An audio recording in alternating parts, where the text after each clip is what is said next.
Growing up honestly kinda sucks. It's like one second you're just vibing, having a good time, playing games with your friends, and then suddenly the entire responsibility of life is dropped on you with the only advice to you being figure it out. Don't know how to write a resume? Figure it out. Don't know how to file your taxes? Figure it out. Don't know how to pay for school so that you won't end up living in a van down by the river?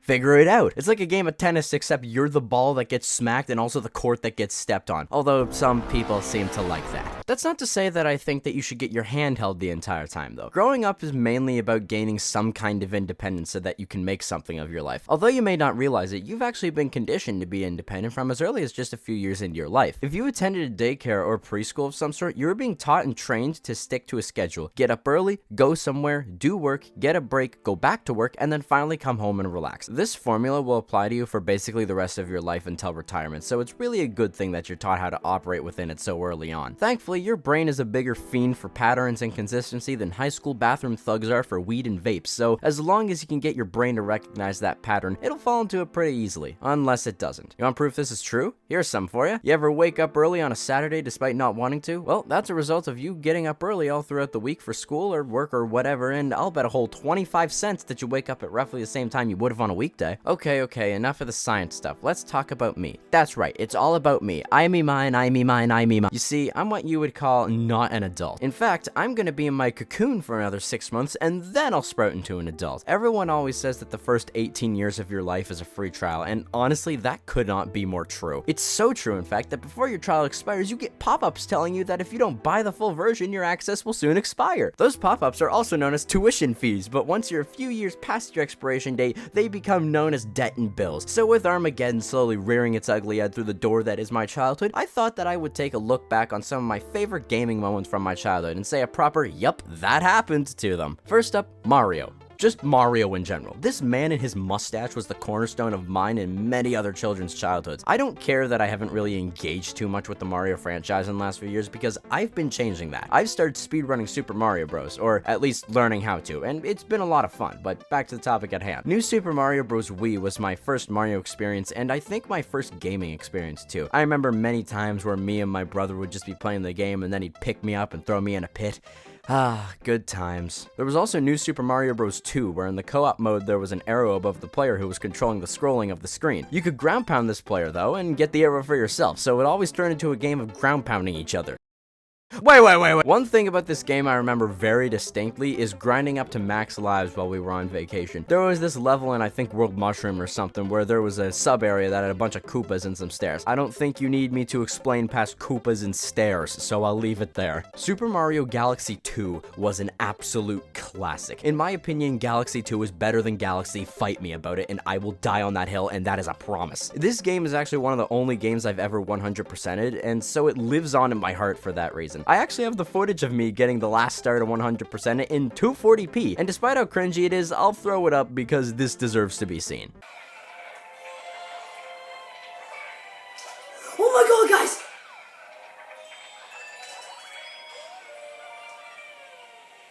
Guys, we just completed the perfect run!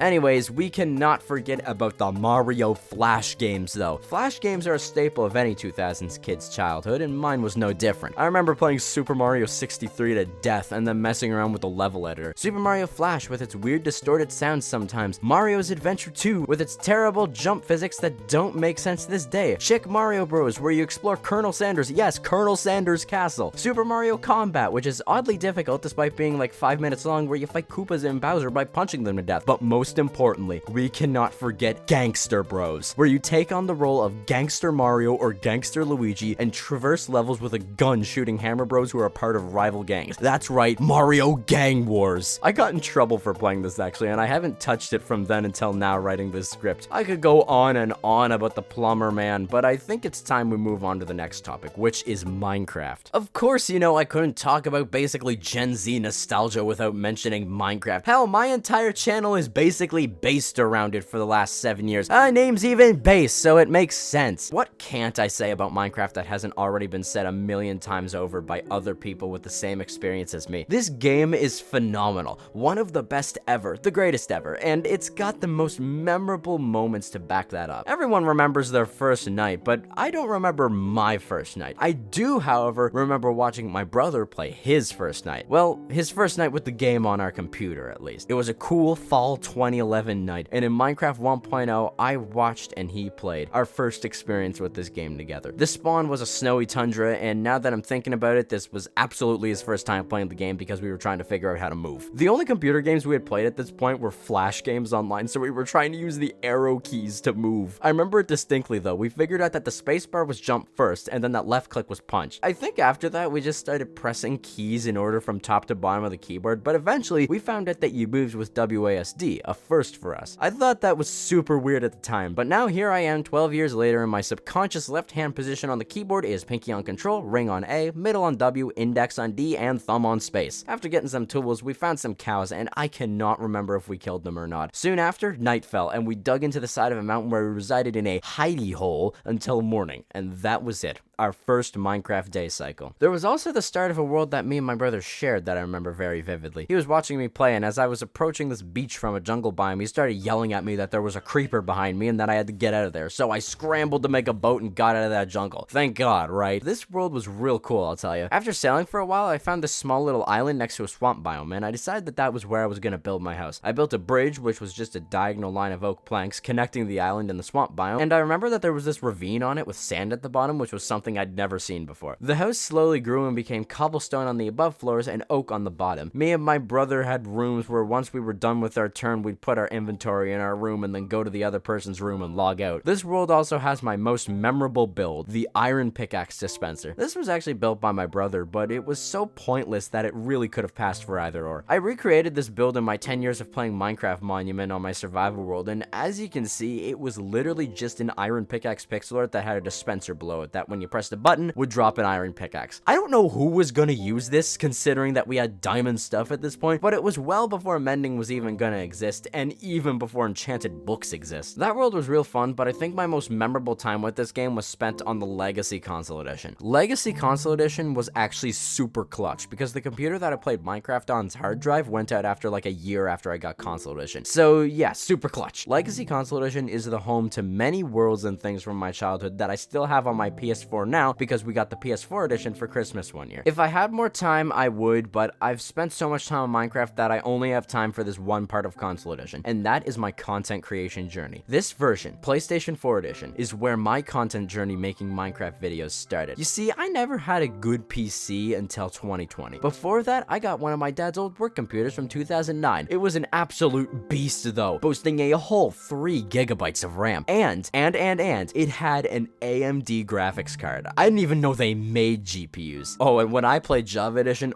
I had Optifine on with the lowest settings and like 6 chunks of render distance with a small resized game window, and I would get an absolutely incredible 40 FPS. You don't even know. In fact, I also have a video of me and my terrible PC getting a rare 60 FPS in Minecraft. Alright, so some of you guys may know, I have a potato PC down there.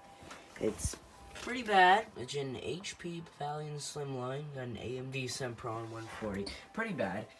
But if I have Optifine installed at some of the lowest settings, but look at this. This is a potato PC. Look at my FPS down here. 70, 80 FPS. I don't know why all these are in such bad quality, they just are. Back before 2020, I had a survival series on PS4 edition that ran for 52 episodes before I got my current PC, at which point I switched over to make videos on that instead. But weirdly enough, to edit videos for the first month, I would take my video files and import them to the PS4 and edit them on there with an app called Share Factory. This survival series was known as the Survival LP, and it ran from January 2018 to November 2019. This series is special to me, not only because it kind of carried me to basically the end of the console Puzzle Edition era on my channel, but also because it was the first proper series on my channel. I had done mini-series and stuff like that before, but never anything past 7 or 8 episodes. This one had 5 separate seasons of 10 episodes, with a 6th in the works before I stopped. Maybe if I can retrieve the world and convert it to Java, I would continue the series in modern day Minecraft. I don't know, sounds pretty fun. Let me know if you want it. So yeah, those were a few of my childhood memories. But wait,